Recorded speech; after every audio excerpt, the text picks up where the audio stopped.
Hello and welcome. Thank you for joining me. I'm going to show you how to create a class roster by using a Google form for our Doctopus script and our Doctopus class that we have next week or this week, depending on when you're watching this video. So we're going to create a form. This will be useful if you have several classes that you teach. So if you have more than one class roster, I would create a form. If you just have one class, you could probably just create a spreadsheet and fill in your student information pretty easily, pretty quickly by yourself. But if you teach 3 or 4 classes, it's easier to make a form and have the students do the legwork for you. So we're going to create the form in this screencast. You're going to go to Create, Form. We're going to name our form just Class Roster Form. You can name it whatever you'd like. The first question I'm going to put in the form is just to collect the student's period so that we can sort the information later on. So I'm going to create a question called period 1. Or I'm sorry, I'm just going to put period, and then we will choose from a list, and we're going to say period 1, period 2, period 3, period 4, so on and so forth. So just put the periods that you teach here in this question. If you do not teach more than one period, then my suggestion would be just to not even include this question in this form.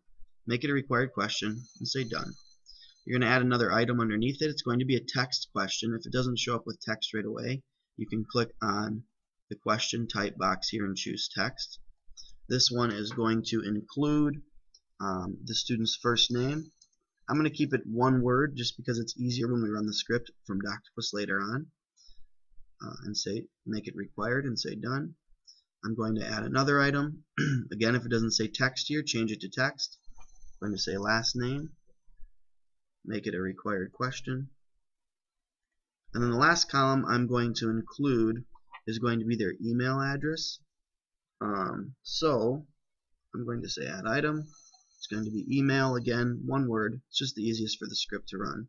It's easiest to run the script this way if you keep it all lowercase and one word. So say done.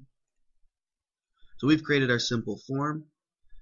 It looks like this, and the students will go in, select their period, they'll type in their name,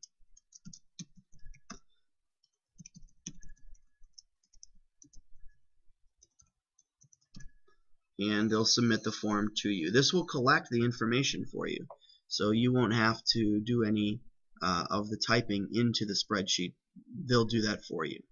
If you want to have them automatically collect the respondent's public school district 109 username, you can check that box and do that as well.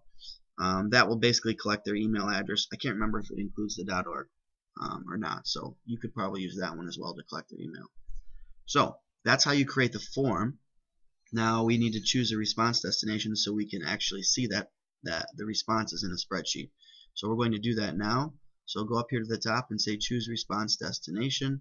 All this is fine. New spreadsheet. Just say create, and it will open up a new spreadsheet here in a second, I believe, once it's done working.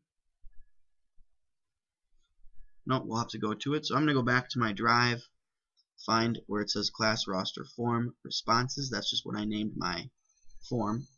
So my responses are here. So it collects first name, last name, email address, the period that they put in, and a timestamp. You can eventually delete this column after all your students fill it out. You can just delete it from your spreadsheet for your class roster. So now we have all the important information we need to create a Doctopus script. You would have each class do this, so that you would have multiple classes and periods. If, say, you teach more than one period, you would sort this information by going to the data tool and select filter. So data, filter, and then you would choose what period you want to go to. What period you want to collect, and then you could just copy that information like this, right click, say copy, and then just create a class roster for each of your classes that you have. That's how I would do it. You could also make a new form for each roster or for each class as well. My suggestion is just to do it this way and copy and paste into a new spreadsheet. So that is how you make a class roster using Google Forms. Obviously, you would have to give this form to your class to take. So when you give them this form, you're going to go to live form, and you're going to copy the link from the live form, and you're going to paste it on your website, or you're going to make a short link with a URL shortener for the kids to go to and access this form that they can fill out in class, and it can collect all that information for you. So thank you for watching. That is how you create a class roster using a Google